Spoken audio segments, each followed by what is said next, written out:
from the perspective of an ordinary Zimbabwean who is concerned about what is happening in the country.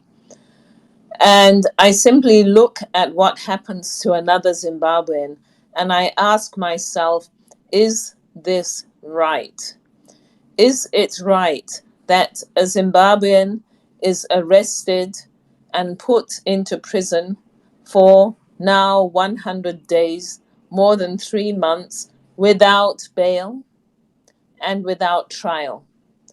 And not only without bail and without trial, but having numerous applications for bail denied.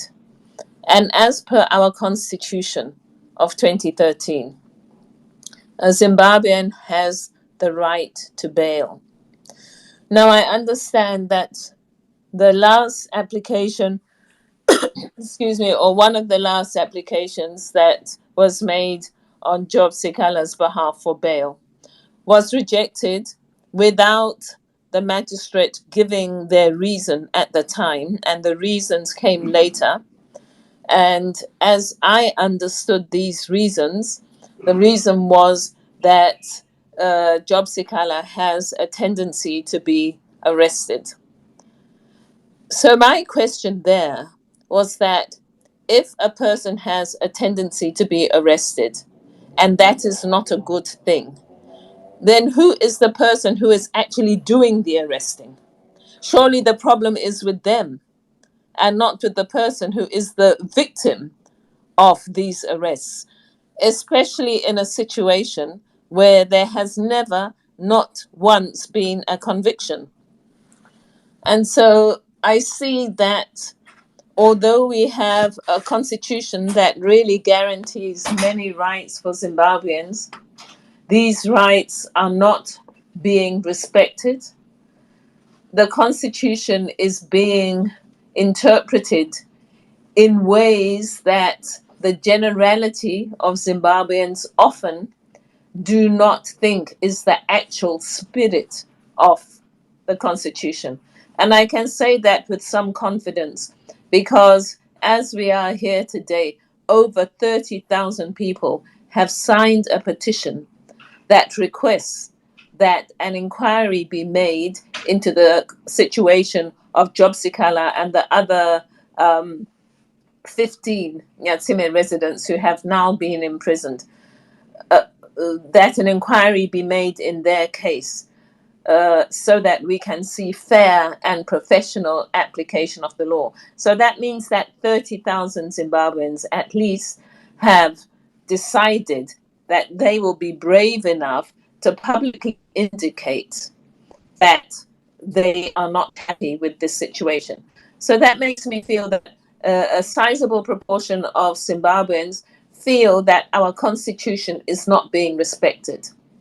This then brings me to ask myself, why would any entity agree upon a constitution when it does not want to respect it? If we go back to that constitution making process, it involved the whole nation. It involved a lot of time and it involved a lot of resources. And not all those resources were money that came from Zimbabwean taxpayers. A lot of that money came from international organizations. And that means that money came from taxpayers of other countries. So there are taxpayers across the world who contributed to Zimbabwe's constitution-making process. And they did so in good faith. And that good faith was that when Zimbabwe has a constitution, the people and the authorities of Zimbabwe, who, by the way, are also people of Zimbabwe like the rest of us, will abide by that constitution. So it really beggars my belief to see that an entire political party, which is a ruling party and the authority of the state, would sit down with another group of people, in fact, 2 more groups of Zimbabweans, and agree on something and put their signature to it, and then defy what they have put their signature to. It is so shocking. And at the same time, these same people are pointing fingers at other people who have done the same. For example, saying the Lancaster House Agreement was betrayed on the land question. And yet they do exactly the same thing to their own people. And so for me, as a Zimbabwean, I feel outraged. I feel disrespected. I feel that my dignity has been attacked as a Zimbabwean. Every Zimbabwean was behind that constitution. We wanted that constitution to work. We wanted that constitution to deliver a Zimbabwe in which we and our children and future generations can prosper and live sustainable lives with dignity. And that is not happening. And this is why I am very happy with Hopo and with Ibo and with all the thousands of Zimbabweans who have signed that petition. And I believe that there are others who maybe did not sign because they do not have the technology to sign it, or maybe they have other concerns. But I think over 30,000 people is a real indication that there is a groundswell of opinion that says what is happening is unacceptable to Zimbabweans.